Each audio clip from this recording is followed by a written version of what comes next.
Welcome to America's #1 Cincinnati-based museum podcast. Meanwhile, at the museum, the show that takes you behind the scenes of Cincinnati Museum Center and beyond.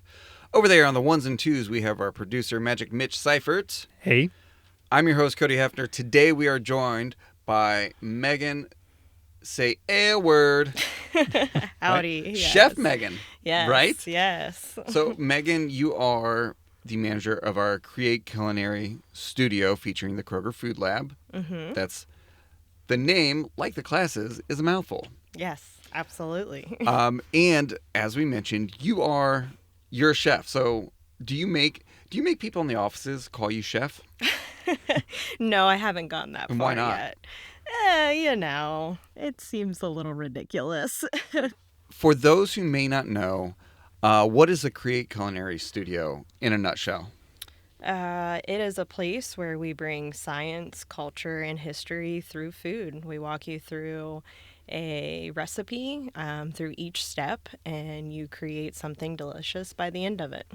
You are legit cooking in this space, right? Absolutely. Yep. Like, you're not just gathering around a cookbook and looking at that and telling the story. You're like whisking away. Yeah, whisking away. Whiskey exactly. business. Yeah, whiskey business. Yes. Each guest comes in and they create their own dish. We walk them through. It's usually a single serving that each one will make, or they might have something that they take away with them, like a spice blend, or we've done beet sauerkraut in the past, where Really? an adult class, they got to take that home with them. What is beet sauerkraut? Is it still the cabbage but with With beets in it. Yep. with beets? Yep. So So is it purple? Yeah. Well, so you can do green cabbage, but we did red just because I love the colors. And with the pH drop, it changes it from a dark purple to almost like a magenta. So the colors are just like beautiful with red cabbage kraut. So when you talk about pH levels, you really sound like you're talking science terms. Yes. Do you consider cooking an art or a science, or is it a little bit of both? Oh, it's for sure both. There's both in each dish, no matter what you're doing. You eat with your eyes, but then throughout the whole process, you're using your senses. There's science being involved with the Maillard reaction, proteins changing throughout, all kinds of science. So, digging into your background a little bit, did you come to cooking or this job from more of a science background or more of a cooking background, or have you kind of always been involved with both? More culinary background. I've always had a interest in science and how that kind of plays into food. So my biggest, the thing that I love the most in kitchens is fermentation. So I love making yogurt. I love making sauerkraut, misos, kombucha. And through that, obviously, is just such an easy vessel with science because you want to know how it works. And the only way to know that is through science. When you talk kombucha, is that like sauerkraut tea? How would you describe kombucha to someone like me who does not find it appealing? But maybe I'm just misunderstanding. Definitely not sauerkraut tea, but this probably won't sound much better, but kind of like a vinegar drink. It's tangy, it's sweet. When you take a sip of it, it kind of makes your nose burn a little. Have you ever thought, can we do like a Taco Bell series in the Culinary studio where we make like Baja Blast kombucha or something? Sure, I don't That'd be see why awesome. not. Yeah. Could you do that? Could you make Baja Blast kombucha? Why are you always trying to get us to do weird things in the Culinary studio? Because He's very inquisitive. Yeah. Because if you're saying cooking is an art, you gotta color outside the lines sometimes. For sure. So let's do the do and color outside the lines. Let's do the do. So let's talk a little bit more about your background, though. Yeah. What brought you to Cincinnati Museum Center? When did you get into cooking, and what is, like, just give us a background on Chef Megan. Yeah, for sure. Is it Chef Megan or Chef Aylward? Chef Megan. We'll go with that. Aylward, is it Gaelic? It's a husband's last name. Okay. What's really great is Mitch fact checks stuff sometimes, and he does little inserts. So we'll insert here what we find on Aylward.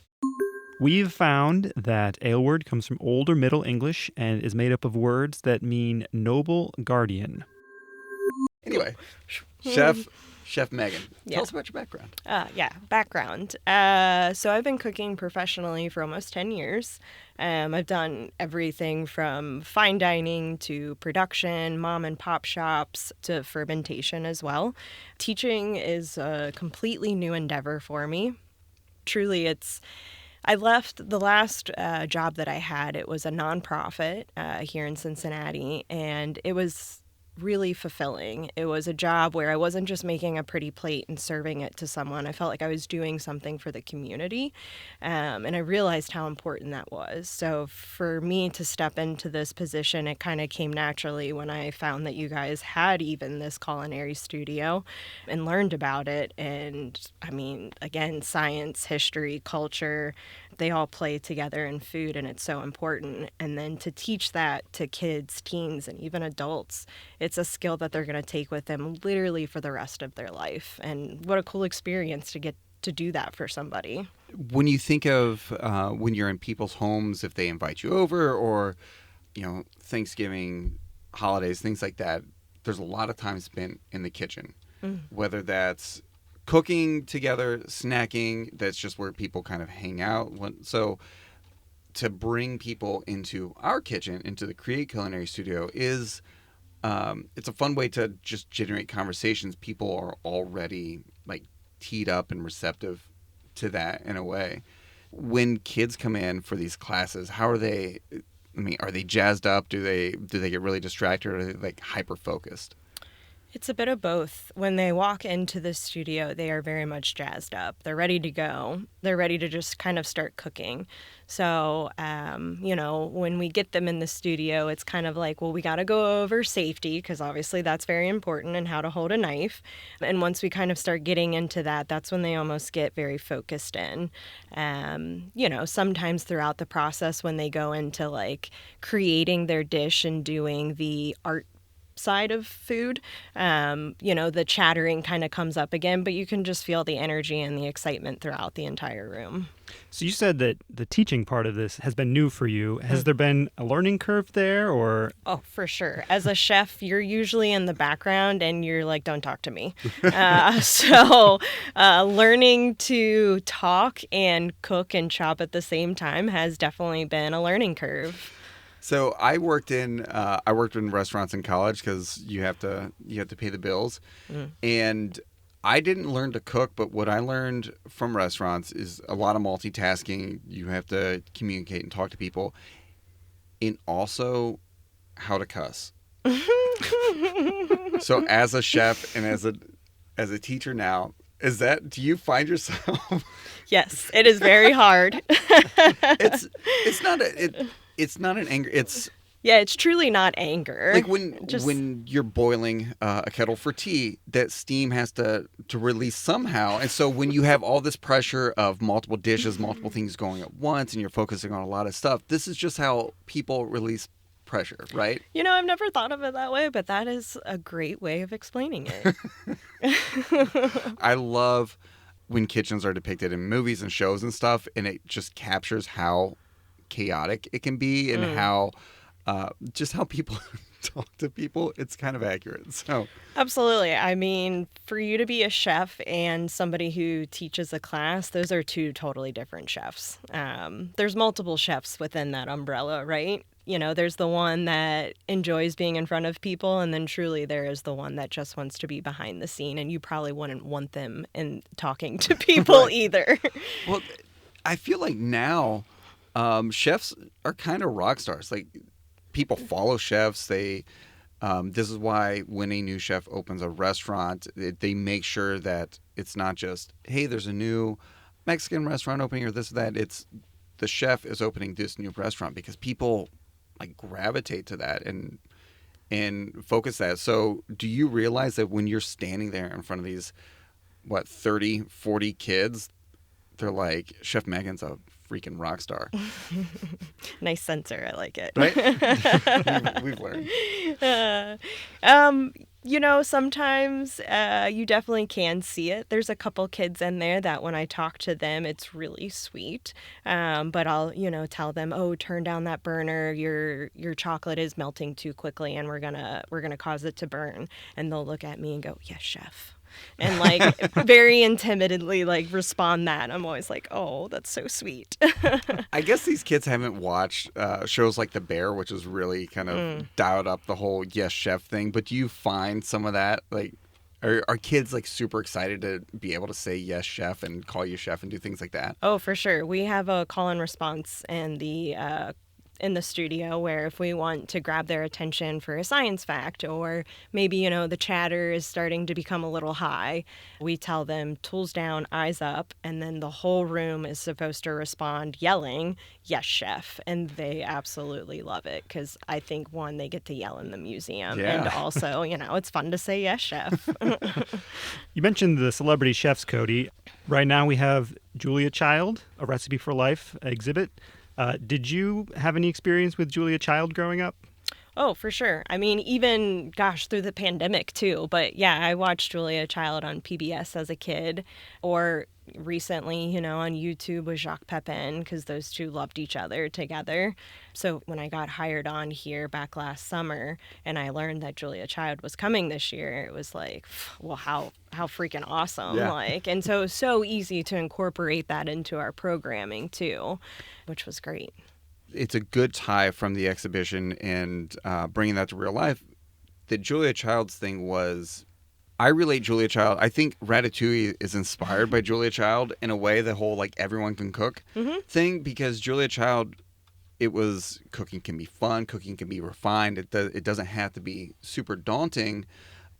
And I think that is the same thing in the Create Culinary Studio, that, I mean, I would never think to make sushi on my own. I wouldn't even know where to start. But you're showing 10-year-old, 12-year-old kids how to make sushi, and they're doing it. Like, these skills are not beyond them. It's just, like, so many people learn to cook simply to feed themselves, to feed people around them, and not to do it, you know, for themselves or to, like, for enjoyment, and to know that it's not just about calories in, calories out. Like, stuff can taste really good and be really fun to do. I agree for sure. I mean, yesterday we had a sweet crepe class and I watched 8-year-olds make a lemon curd and I was just blown away by it. Nobody scrambled their eggs. Nobody separated the curd. It came out perfectly. Well, I shouldn't say perfectly, but everything was fixable if there was a mistake. And I don't disagree that I think a lot of the times we associate food with just kind of shutting our stomach up instead of like the mindfulness and the practice of it and how important it truly is for us to be involved and to know where our food is coming from and how to prepare it and to nourish our bodies correctly. These are such important things. And it's funny because you say the teaching thing was new to you, but this is not only is that teaching, and that seems very natural for you, but it is so in line with what we try to do at the museum of making people more mindful of the world around them, more mindful of improving themselves. And it's, you know, what are you curious about? What do you want to learn more about? And here are things you didn't know before, but now you're gonna think of. And not everything's going to stick. We don't expect every person to walk through Dinosaur Hall and become a paleontologist, or every person to go through the Create Culinary Studio and become a chef, but they are going to learn skills, or they're going to be curious about something and go down these rabbit holes or apply these things. And when you think about learning through play for kids and things like that, learning about what foods do for your body is so important, because I try to talk to my kids about, like, your body needs these essential ingredients and this food has these ingredients. That one doesn't. And so, like, this is what's kind of happening with your body, and to reframe how that is for people. But now you're empowering kids to not only know that information, but then have the tools and have the skills to do it for themselves. Yeah, absolutely. I mean, the point is we teach them these tools and skills so that then they can take them home and replicate them back with their family. When we end a class, we always hand out a recipe for the class that we just did so that they can take that home with them and replicate it. But the thing that I love at the bottom is we always have a question where it says, what would you do differently, or what adjustments would you make? Because the thing that I tried to stress in all of our cooking classes is ingredients are interchangeable. If you know how to do it, then if you understand the actual science behind it and how things are working with each other, then you can figure out, oh, I don't have heavy cream, but Maybe I'm going to mix half and half, with whole milk or something like that. There's ways to get the same product with not using always the same ingredients. It's a science experiment, Yeah, right? absolutely. And I think that's what really separates people who can cook well and those who can't cook as well. It is that it's just paying attention. It's just kind of tracking what you're doing, because everyone's made the same dish multiple times. And my wife and I always joke, it's like, weren't our moms better cooks when we were kids? And it's like, yeah, because now they do it so much and they just kind of throw it together, and we're like, follow the mac and cheese recipe. Just, you have the recipe just follow it. And so, like, that's what's really fun about what would you do differently. This is really good, but I wish it was saltier. I wish it tasted richer or something, so they can make that note. So when they take that recipe card home and they make it again, they're thinking, what could they change? How could they improve this? And that's what's fun, is cooking's just a bunch of science experiments you can eat. For sure. Absolutely. And that's going back to the science of it, the documenting. Like, I like to go off recipe. I like to make things up. But sometimes, I make something really good, and then you go to do it again. You're like, wait, what did I do last time? Right. So, Mitch, it's all part of the fun. What's your go-to meal? Like, what do you, if you want to razzle dazzle, what dish are you cooking? Razzle dazzle? I don't know. Question's coming to you too. Oh boy. Megan, so. I don't know. It's hard to pick a favorite, but just kind of like a go-to standard for me would be a nice big pot of chili. Mm. All right. Ooh, yeah. 2 years ago. Did you win? Did you win vegetarian? I won vegetarian. Nice. There wasn't. There were only like 4 in the category, but a win's a win. Win's a win. Chef, you also did you win 2 categories in this year's chili cook-off? Just one. Yeah, I was soup category. Which it was amazing, and everyone's like, "Oh my God, look at this," and look at the presentation, look at all the I went over the top. look at all the toppings and stuff you're going to put on it. And I said, look around the room and take a wild guess who that came from. But so if you're going to razzle dazzle, what are you cooking? Well, I will say I love soups, so that's why I went into that category, because I feel like I make a really good soup, no matter what kind. Not to toot my own horn, but to razzle dazzle, truly, I'm a fly off the seat of my pants. Is that the way that expression goes? Fly by the seat of your pants? Yeah, that one. So I just like to go maybe down to Findlay Market and see what kind of meats look really nice, or maybe if it's summer, what produce, because summer's so great with that. I love like fire cooking, outdoor cooking, so grill, open flame, whatever. I love smoking meat too.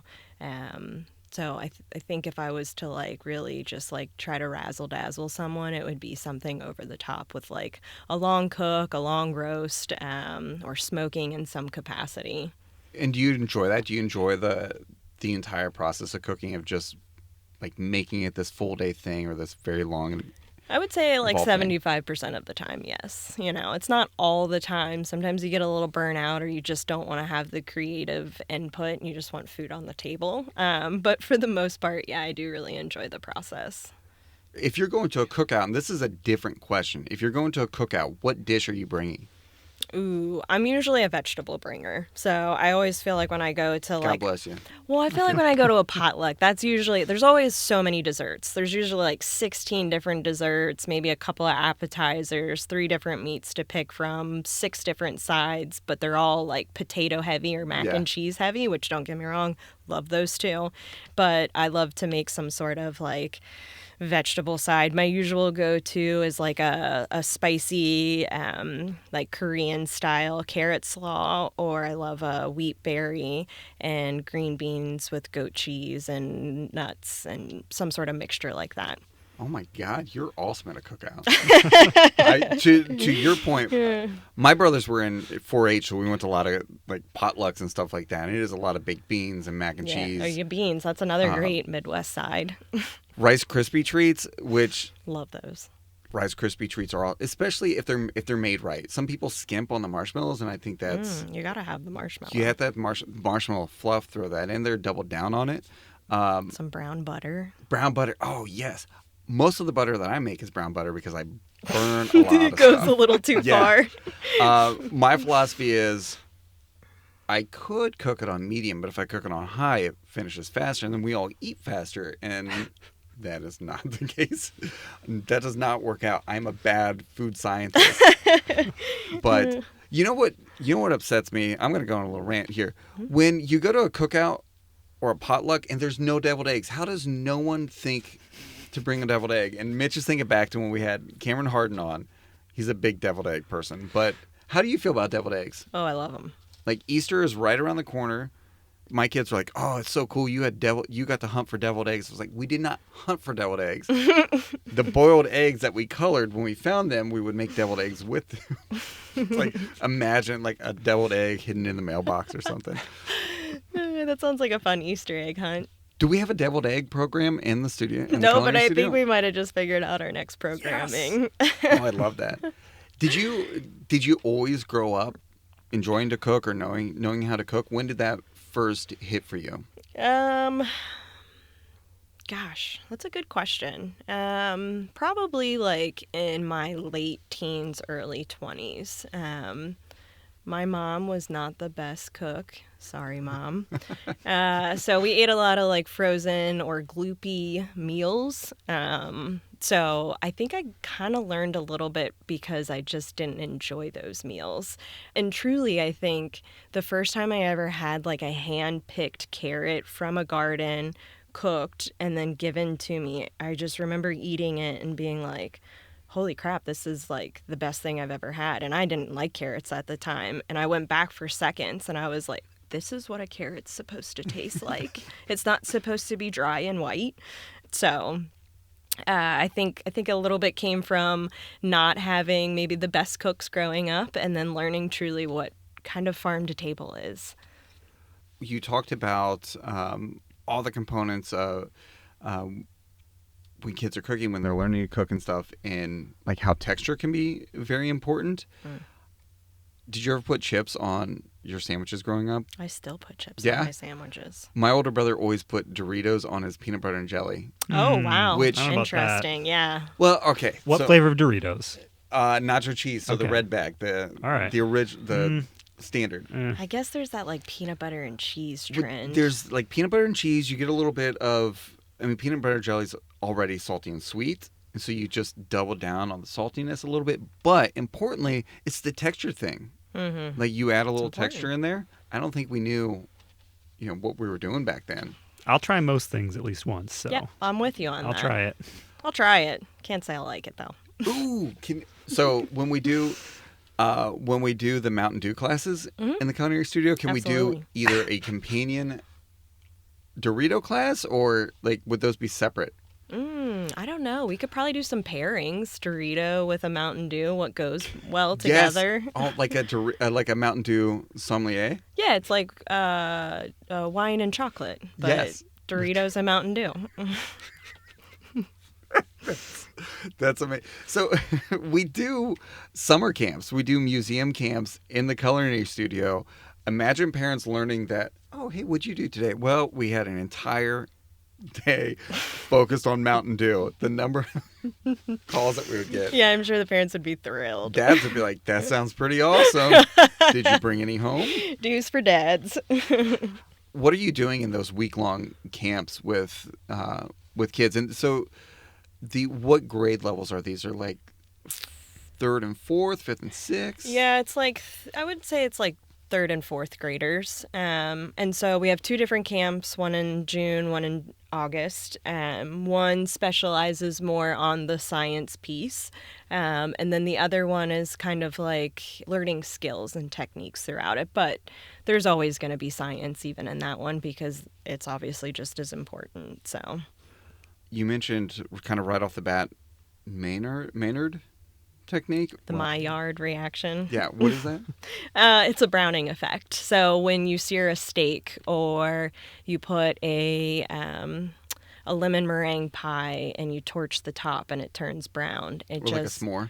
Yeah, or s'more, exactly. Yeah, you're just bringing out the flavors. It kind of adds to the nuttiness and all of that. It brings out the sugars and just makes it all around better. If you were to eat a hamburger that was seared right and properly, where it has that nice crust on it, that's a good Maillard reaction. That's what you would want. But if you were to cook a hamburger at its lowest setting and it kind of came out that like pale gray color, Yeah. you'd probably look at that and turn your nose to it a little bit, and the flavor would be lacking just a little bit. Do you think there's a marketing campaign where Burger King's not talking about how everything's flame broiled, but they say, "Come try our Maillard burgers"? Yeah, they're Do you think they're that missing out. Maybe that's why Burger King's dropping off the map.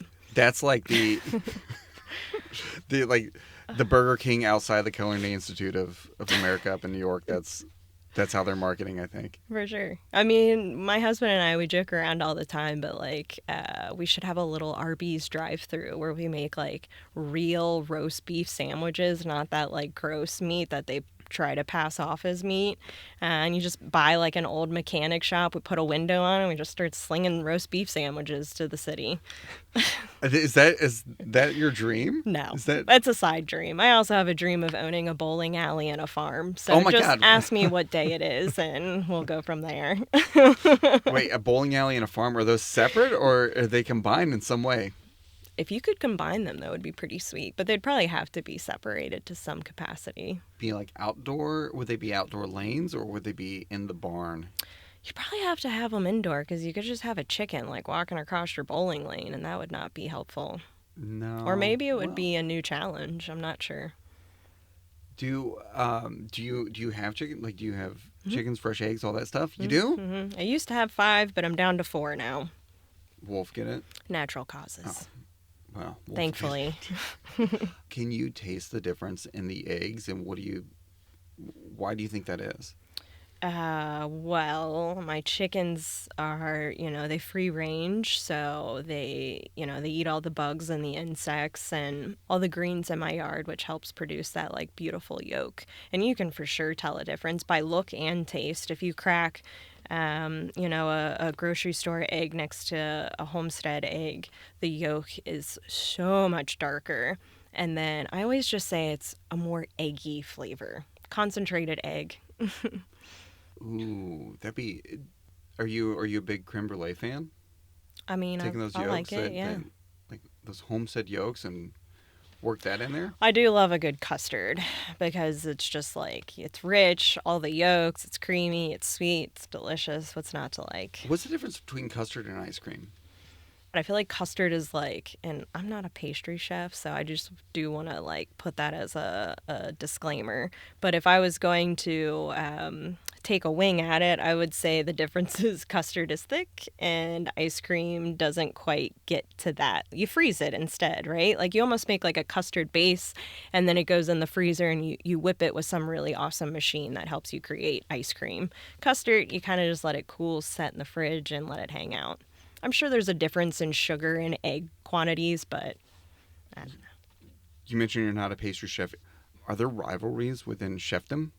What do other chefs think of pastry chefs and vice versa? Are there like kind of stereotypical traits? I would say that, Spill some tea. yeah, I would say that, I wouldn't say there's rivalry, but I would say that usually a woman is classified as a pastry chef, which is not always the case. There's plenty of male pastry chefs and there's plenty of women executive chefs. We actually have one here at the museum too.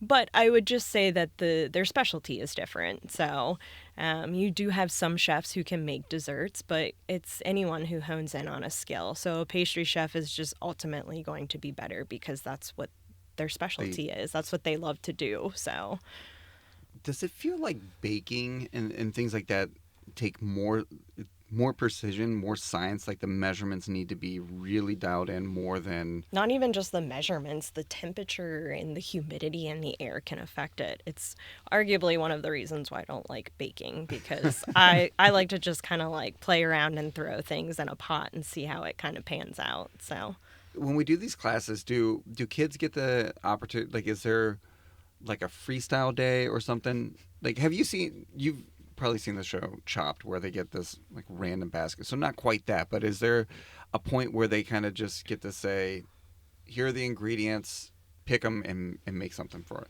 No, we haven't gotten there yet. I could see that that would be good for our summer camps, maybe, because that is an opportunity where we see the same kid over and over in a week span, where a lot of these classes, maybe not so much the homeschool, you see them.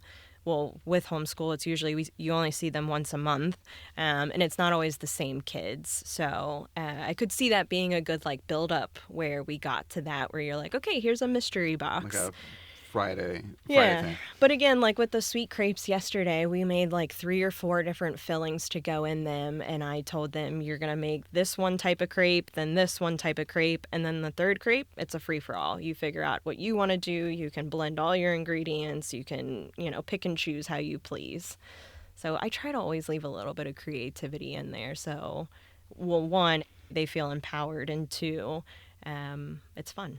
And they get to eat these things after they make them, right? For sure, yeah. Are they trying each other's? Or are they more so this is my thing? And Yeah, it's more like this is my thing. But we've got the really long like family style table where we'll all come together and sit down and talk about our recipe. But we're not truly trying each other's food because A, it's not food safe, and B, you want to eat what you made. yeah, I think for a lot of these kids, this may be the first time they've made most of these dishes, or maybe have made something so involved, and they're just, this is my thing. I made this, and now I'm going to enjoy it. I'm going to For sure. reap the fruits of my labor, the fruit of the loom. Sure. Yeah. Sure. What would you say is the most underrated ingredient? Don't say creativity. I'm like tangible food item, spice. Spice. Okay. If you're going to say Vegetable, spice, anything. I always like clove. I love clove and things. I love like the flavor and the warmth it adds, especially to like stews and soups. Lemon zest I love as well. I think it adds like a nice citrus pop. And then vinegar would probably be another one that I love. But I'm a tangy girl. I love everything. Fermentation. Yeah, exactly. So there's an ongoing joke that in my house there's always some sort of mason jar of weirdness in the corner fermenting. So yeah, of course. You should talk to Heather Farrington. She's got some pickled animals in the zoology. Oh, there we go. They're not quite. They're an alcohol, right, Mitch? I think it's alcohol. There might be a couple different types of chemicals in there. I don't. Oh, to like preserve it. Yeah. But it does look like you're just pickling a bunch of snakes and bats and lizards, and it gives me nightmares. Is that a form of fermentation? What is that? So Or is not it just pickling? all pickles are ferments. There's 2 different ways. So there's lacto-fermenting, which is true fermentation, where you're using the natural yeast and bacteria on the fruits or vegetables or whatever it is you're fermenting. And you're creating an environment that kills harmful bacteria, but that environment lets good bacteria thrive. So that good bacteria kind of just beats out the bad, and then it kind of flourishes and does what it needs to.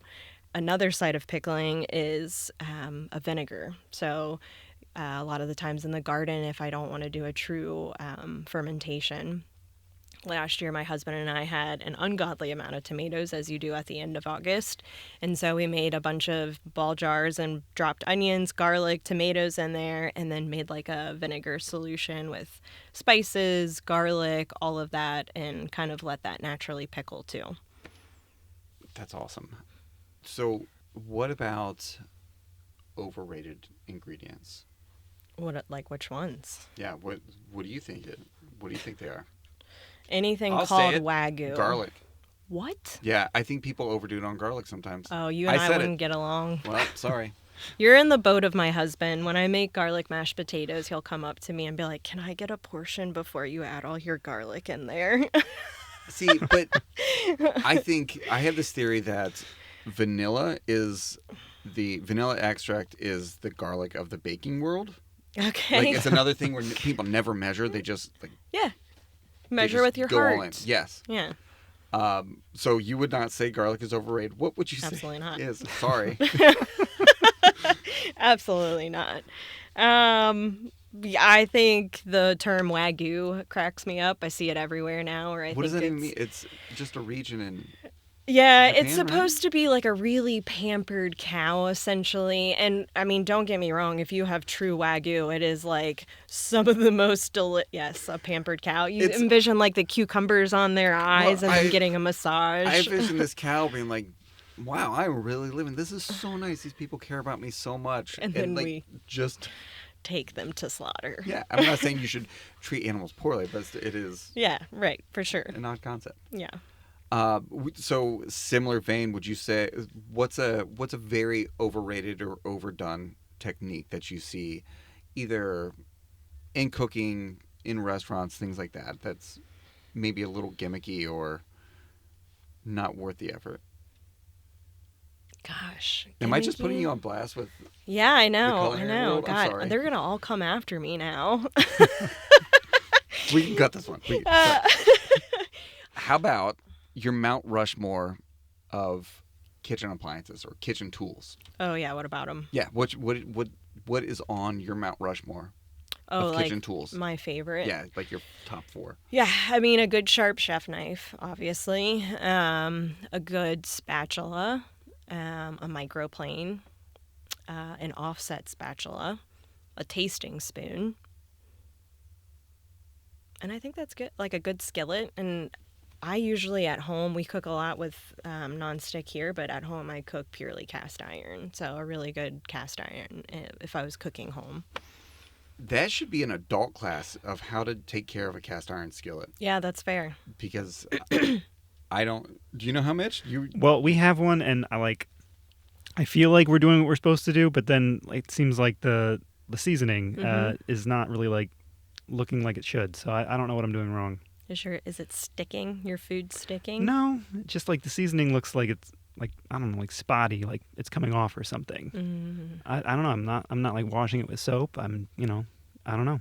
We need to talk with social media and see if we can do a check my skillet hashtag or something where people can send us pictures of their skillets. And we'll tell them how to fix it. And you'll say, okay, here's what's going on with that. Or we just do, remember like the old Charlie Brown comics where Lucy would always set up the psychiatrist booth? We'll just set you up a booth and people can bring their cast iron skillets in. We can have one-on-one Yeah. consultations. Skillet consultations. That's great. I love that. Do you have a favorite food overall? Like whether it's a comfort food or just... Yeah, I mean, again, that's just kind of dependent on the day. I'm going to say you're very typical. I love sushi. I really love yogurt. Greek yogurt? Yeah, I'm a Greek yogurt. I like it, again, tangy, and I want it to be thick. Do you just do plain Greek yogurt? Do you do like flavored? Like vanilla Greek yogurt or maybe mix a compote in there nice. or a lemon curd. Usually I'm not making lemon curd though to put in my yogurt. How do you make lemon curd? What is that? It's literally lemon juice, egg yolk, sugar, a little bit of salt and butter. You bring all that together in a slow cook over a double boiler and you make an emulsification. It's like Hollandaise sweet friend or something? Yeah, exactly. And it looks just like it, and the consistency is just like it, too. Ooh, that's a good prank. Yeah. Oh, yeah, that's mean. So you're a chef, and now you're a teacher in a museum, right? What kind of museum guest are you? When you visit a museum, what kind of person are you? Do you read everything? Do you just get the gist? Do you just look at the cool stuff and cruise on?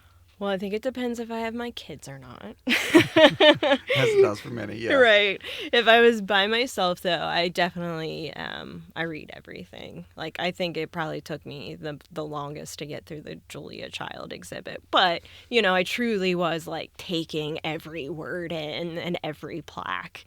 So I think it depends on the content, too. But I typically, I like learning, I like reading, so I like taking in all the stuff. And that's why you're at the museum, right?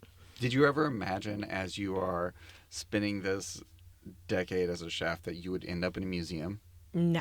I honestly never even anticipated myself being a chef. So, and then now that I'm a chef in a museum, what a wild concept to younger me. Do staff, like, are your colleagues asking you to cook stuff for them, or Like when you're in the culinary studio, they're like, come on.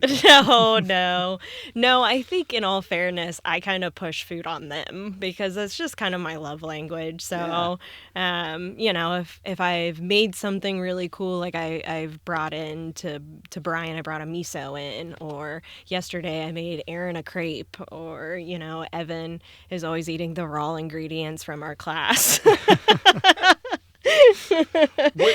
What's your stance on raw cookie dough? Oh, I eat it. You only live once. Is all the ready to eat cookie dough stuff, that's all marketing stuff, right? Actually, so when I was a kid, I was always told you can't eat the cookie dough because it has raw egg in it. And Rocky ate raw eggs? Well, that's what I got confused about, because as I grew up, I saw Rocky eating them. I've been seeing all these gym rats making these raw egg blender drinks, and I was like, what the heck? And I come to find out it's the raw flour that is the problem. So if you want to make safe cookie dough, you should toast your flour to kill off any sort of bacteria that could be in there. That's the actual true contaminant that could be the health problem. Fun fact for the day. I feel like we've made it this far. We can keep cruising. Mitch, where do you stand on raw cookie dough? Oh yeah, I'll eat cookie dough. Mm. Whenever my wife makes cookies, I always ask her to make extra so that we can freeze them, so I can just snack on the cookie dough. For I might not be Cookie dough doing balls. that, but I'll lick the spoon. When you talk about things that you learn growing up and passing them down to your children and stuff like that, I prioritize myself when it comes to licking the beaters and the bowl and stuff. It's kind of like, you get the little angel and the devil on your shoulder. If you're at a baseball game, there's a foul ball coming or something, and there's a little kid sitting there with his glove. You're like, I've got 30 years on that kid. He's going to have 30 years worth of opportunity to catch a foul ball. This one's mine, right? And then you're like, well, yeah, just give it to the kid. He might appreciate it more. But you've also been anticipating for this long. So it's like, if the kids never know what it's like to lick the bowl and lick the beaters, they don't know what they're missing. I do. So it's... You talked about your love of food. My love of food is very dark. I'm not above taking a snack into the other room so I can enjoy it without a child being staring at me or licking their lips. So I get it. Is it hard to go home after you've done these classes and then cook for yourself? Do you feel like you're burnt out on it, or is it something that kind of energizes you? Sometimes. I think I feel more energized on the weekends with cooking, but weekdays, just with, being a full-time worker and a mom and all of that, it's a little bit of a mad dash at the end of the evening. So, we're doing simpler things. My husband and I call them macos because growing up, we said our moms would create these tacos. It's very Midwest, right? With the corn tortillas and the ground beef and the lettuce and tomato, so they're mom tacos. It's like the old El Paso kid or something. Right. So, we'll make something very similar to that, or we eat burgers or chicken sandwiches or, curry, whatever, something that's more simple. But then I find myself on the weekends doing the projects that I enjoy more, like, maybe smoking something or playing on the grill or whatever. What about walking tacos? Walking tacos are delicious. I like them. Man, those are great. I've had those plenty of time camping. It's a good camping food. Is it? Yeah. Well, if you got the setup, but... Have you ever had a walking taco with Doritos? Yes, actually. I was gonna say, yeah, I have, actually. What kind are you doing? I think they were the red bag? Yeah, the red bag, the Cool nacho Ranch is where it's kind. at. Yeah, I could see that being good. Yeah. I'm just imagining a bag of Doritos with some peanut butter and jelly in there. Oh, God. That's awesome. Oh, God. like croutons or something. Right. Oh, gross. Oh, my God. Well, we know what Mitch is bringing to the next staff potluck. Okay, we ask everyone this, and so I'm curious, what would your walk-up song be? You know, baseball players, they have a walk-up song as they're walking up to the plate. What would yours be? So I was warned of this question. Were you? I was, by my team. And I have to admit, it was kind of a hard one, but I guess I just went with I'm really into Doechii right now. I don't know if you're familiar with this artist, but she is a female like rapper hip hop artist, and she's got a song called Boiled Peanuts, and it's probably my favorite song right now. Really? So yeah, it's great. You should give it a listen sometime. Definitely not friendly for the podcast. Okay, well, I was gonna say, do we need to like do some fog machines and have you walk into the culinary studio as all the kids are like getting hyped, like banging on the tables for you? That would be hilarious with some smoke machines, strobe lights. Yeah, that'd be great. Or I mean, we could just have a bunch of boiling pots of water. We'll create our own. Oh, I like That'd that. be cool. Yeah, that's the unnatural way too. Why can't this be theatrical? How come? Why not? Medieval Times is the only one that makes food theatrical. I forgot about Medieval Times. Did you? I had a birthday party there once. Oh, did you really? Mm-hmm. See, I've never been to one. And I Pretty really sweet. would love to. I've only been to the Dixie Stampede. Are you familiar with that? No, I'm not. Mitch? I've never been to either. The Dixie Stampede Is it similar? is a Dolly Parton thing. It is. Okay. It's very similar, but it's set during Civil War times. Mm. So you would sit on the Union or the Confederate side when the Civil War was just this cute, charming thing for a period there in the 80s and 90s. I think they still exist, but like the food is very similar. Anyway, they would do like horse riding tricks, and I think they started adding lumberjacks and stuff. I don't. Ooh, a lumberjack. Yeah, it's been a while. Lumberjacks are cool. But we're big fans of lumberjacks here on the podcast. If you, Cody there's something there. Cody wears a lot of plaid. Okay. I do hear that. Mitch wears plaid every now and then. It's very exciting for me. If you could trade roles with anyone in the museum for a day, who would you trade roles with?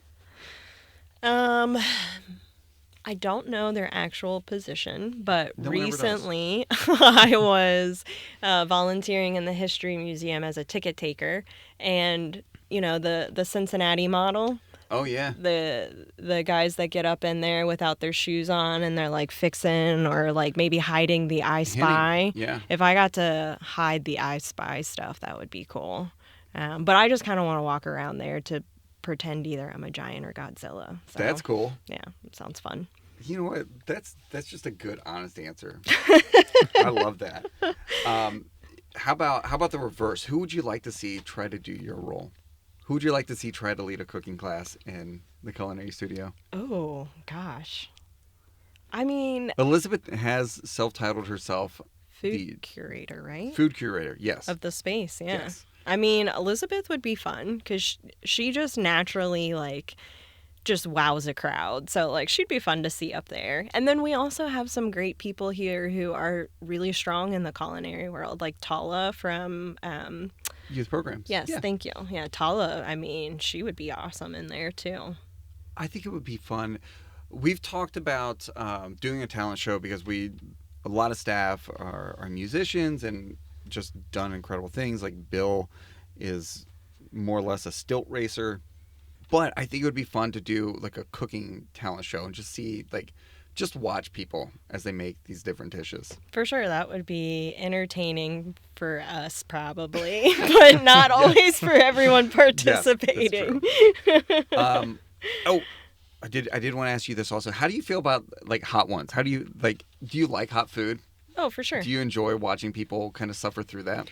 I mean, there's a threshold. I like spicy food and I like it when my nose starts to water, but then when it's like alarms are going off in my body and I'm starting to like not taste anymore, that's where I kind of draw a line. Did you try Bill's chili? I did try Bill's chili. Yeah. Did that get there? I think he said he had habaneros in there. Does that sound right? I didn't try it. Okay. I'm vegetarian. Yeah. So. Fair. He'll throw ghost peppers in every now and then. Oh, you too, know yeah. what? Now that you say it, I think it was a ghost pepper, which I mean, it hit you, but like it was fine. Last year he had this sauce. It was like a hot sauce, but it's totally clear because it's pretty much just capsaicin, like pure capsaicin. Yeah. I didn't know that. I'm gonna have to ask him about that. Yeah, the plumbing bills were through the roof the next day. It was insane. I think we should do like a sour hot ones or something, or like a fermented. Okay. Oh, you can Would you get get down with that? real funky with some ferments. Yeah. Could you do 10 fermented things and and run us through the ringer? Sure. All right. Absolutely. How weird do you want to get, though? Because I've gotten pretty weird with fermented stuff. Well, at the end of the line, it's got to be about as weird as it gets. So Okay, cool. So like a pig heart miso isn't too weird Sure. for you? Let's go. Okay. Let's go. Buckle up, buddy. I mean, this is all food's so fun because it's something everyone connects with. It's accessible to everyone. I mean, you can be as good or bad a chef as you want to be, but it's sort of like it's your palate. Like if you don't like certain things, you just don't cook them. You just cook what you enjoy and like what the people around you enjoy.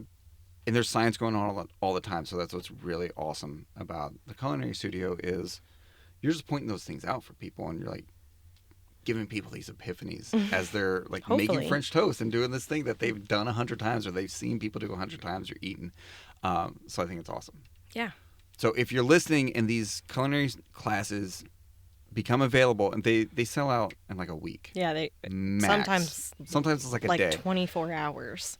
Like it's crazy. Taylor Swift is hoping to get on our Culinary Studio sellout level, but that's only kind of a joke because when we had the Taylor Swift film, it sold out very fast. But web traffic comparison, when the culinary classes go on sale, museum camps go on sale, it like matches that. So y'all are doing that's awesome. Taylor Swift level work. That's pretty sweet. It is pretty sweet. Yeah.